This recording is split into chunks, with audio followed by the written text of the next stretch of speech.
Doing the ceiling. That looks so awesome. When you do something and it works. And this is kind of where I started to get a little bit lost. I'm ready officially. No takes backs. Yeah, no take backs. Smooth cut. Oh my gosh. Let me show the camera. So this is caused from water buildup. Can't really see it probably on camera, but it's actually a different color. This is a darker gray, and it's like a puddle look.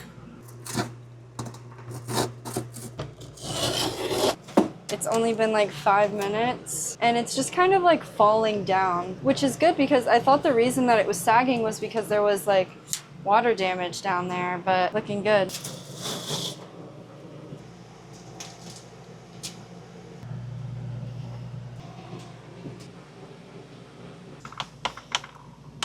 Today we are doing the ceiling. The first thing we had to do was figure out where we wanted the lights Should we to go. center these? And this was not as simple as it sounds. It's a good question, probably. After going back and forth, making sure the lights were where we wanted them and equal distance apart, we were ready to finally cut the line.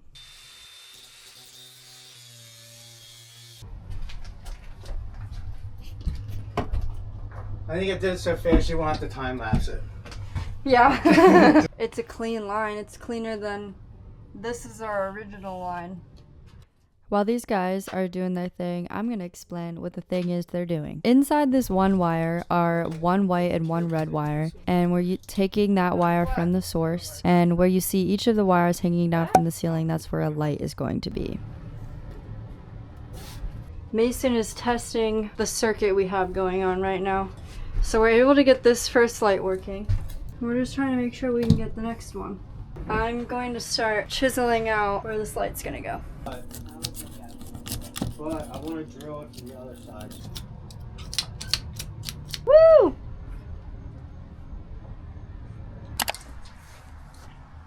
Cutting the paneling for the ceiling is definitely a job for a skilled man. It is just very tricky to make sure that you're lining the paneling up, and there's maybe only one panel that has the lights in the center of it. All of the other ones have the lights kind of cut off, which looks fine, but it makes it for a more difficult project. Lucky for me, I have a skilled man in my circle, and that would be none other than Mason's dad. I mean, come on, look at that precision. I really felt like showing you guys what I was doing wasn't doing it justice, and so I decided that I would explain it to you in 1.5 speed with illustrations. So I hope you enjoy that. We started off with this wire that was actually 2 wires, a red and a white wire, and we took the floor plan of our camper, decided where we wanted the lights, and then carved a line into the ceiling. That way the wires had somewhere to sit. If we just put the panels over the wires, there would be a gap between the panel and the ceiling, especially wherever there wasn't going to be wire, because not every panel was over the wire. The goal of this project was to take the light source, which was an existing light,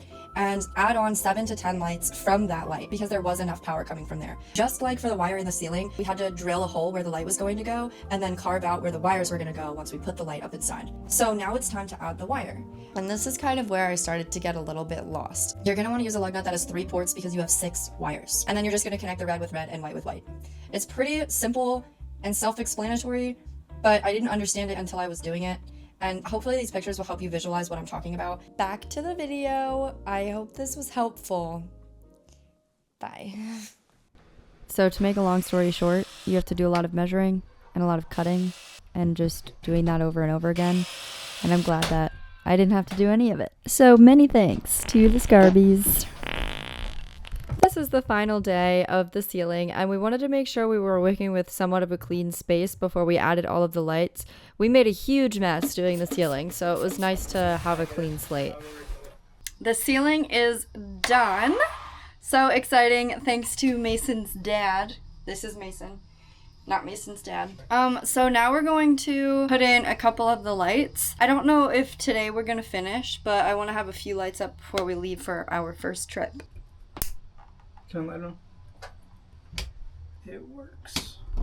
Mason, It's perfect. that looks so awesome. When you do something and it works, yay! We're just going to wire each light up and then put it up in there all at the same time. Light on.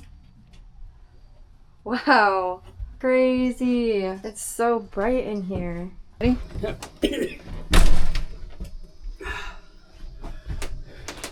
It's good. Yeah, I think it's awesome. Yeah, and then we get gonna get your big light over here, Yep. or the fan light under there when that's working. That pretty much brings this project to its end. There are still a few things that we need to do to really just chef's kiss it and bring it all together, but that will be in a separate video where I do my final touches for the projects. I do real quick just want to say thank you to the 20% of people that make it all the way to the end, and for my recent subscribers. It really means a lot and shows me that you enjoy these videos. Thank you so much. I will see you in my next one. Bye.